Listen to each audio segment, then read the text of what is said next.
ನಮಸ್ಕಾರ. ಪಕ್ಕದ ಮನೆಗೆ ಒಂದು ಹೊಸ ಸಂಸಾರ ಬಂದಿತ್ತು ಬಾಡಿಗೆಗೆ. ಈ ಮನೆಯವರು ಹಾಲಲ್ಲಿ ಕೂತ್ರೆ ಇವ್ರ ಕಿಟಕಿಯಿಂದ ಅವ್ರ ಮನೆ ಬಾಲ್ಕನಿ ಚೆನ್ನಾಗಿ ಕಾಣಿಸ್ತಾ ಇತ್ತು. ದಿನ ಗಂಡ ಹೆಂಡತಿ ಕೂತ್ಕೊಂಡಾಗ ಪಕ್ಕದಲ್ಲಿ ಬಾಲ್ಕನಿಲಿ ನೋಡಿದ್ರೆ ಬೆಳಗ್ಗೆ ಹೊತ್ತು ಕಾಫಿ ಕುಡಿತಾ ಆ ಕಡೆ ಕಣ್ಣು ಹೋಗ್ತಾ ಇತ್ತು.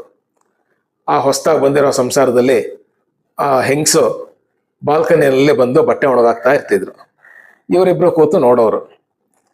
ಆ ಹೆಂಡತಿ ಗಂಡನಿಗೆ ಹೇಳಿದ್ಲು, ಅಯ್ಯೋ ಅವ್ರ ಮನೆ ಬಟ್ಟೆಗಳು ನೋಡ್ರಿ ಎಷ್ಟು ಕೊಳಕಾಗಿದೆ, ಆ ಹೆಂಗಸು ಸರಿಯಾಗಿ ಒಗೆಯೋದೇ ಇಲ್ಲ, ಅವ್ರು ಅದೇ ಚೆನ್ನಾಗಿದೆ ಅಂತ ಅನ್ಕೊಂಡಿರ್ಬೋದು ಮೋಸ್ಟ್ಲಿ, ಒಂದ್ಸಲ ಹೇಳ್ಬೇಕು ಅವ್ರಿಗೆ ಚೆನ್ನಾಗಿ ಒಗೆಯೋದಕ್ಕೆ ಅಂತ ಅನ್ಕೊಳ್ತಾ ಇದ್ಲು.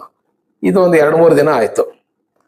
ಆಮೇಲೆ 4ನೇ ದಿನ ನೋಡ್ತಾರೆ ಬಟ್ಟೆ ಎಲ್ಲ ತುಂಬಾ ಚೆನ್ನಾಗಿದೆ, ಹೊಳಿತಾ ಇದೆ ಬೆಳ್ಳಗೆ. ಅವಾಗ ಹೆಂಡತಿ ಹೇಳಿದ್ಲು, ಓಹೋ ನಾವು ಮಾತಾಡ್ಕೊಂಡಿದ್ದೆಲ್ಲೋ ಕೇಳಿಸ್ಬಿಟ್ಟಿದೆ ಅವ್ರಿಗೆ, ನೋಡಿ ಇವತ್ತು ಬಟ್ಟೆ ಎಷ್ಟು ಕ್ಲೀನಾಗಿ ಒಗೆದಿದ್ದಾಳೆ ಹೆಂಗಸು ಅಂತ ಹೇಳಿದ್ಲು.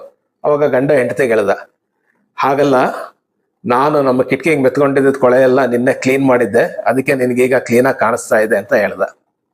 ಹೀಗೆ ಎಷ್ಟೋ ಸಲ ಬೇರೆಯವ್ರು ಮಾಡ್ತಾ ಇರೋದು ಸರಿ ಇಲ್ಲ, ತಪ್ಪು ಅಂತ ನಮಗೆ ಕಾಣಿಸುತ್ತೆ.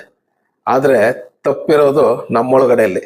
ನಾವು ಬಣ್ಣದ ಕನ್ನಡಕ ಹಾಕೊಂಡು ಪ್ರಪಂಚ ಚೆನ್ನಾಗಿಲ್ಲ, ಮಸ್ಕಾಗಿ ಕಾಣಿಸ್ತಾ ಇದೆ ಅಂತ ಹೇಳಿದ್ರೆ ತಿದ್ಕೋಬೇಕಾಗಿರೋದು ಪ್ರಪಂಚ ಅಲ್ಲ, ನಮ್ಮನ್ನ ನಾವು ತಿದ್ಕೋಬೇಕು.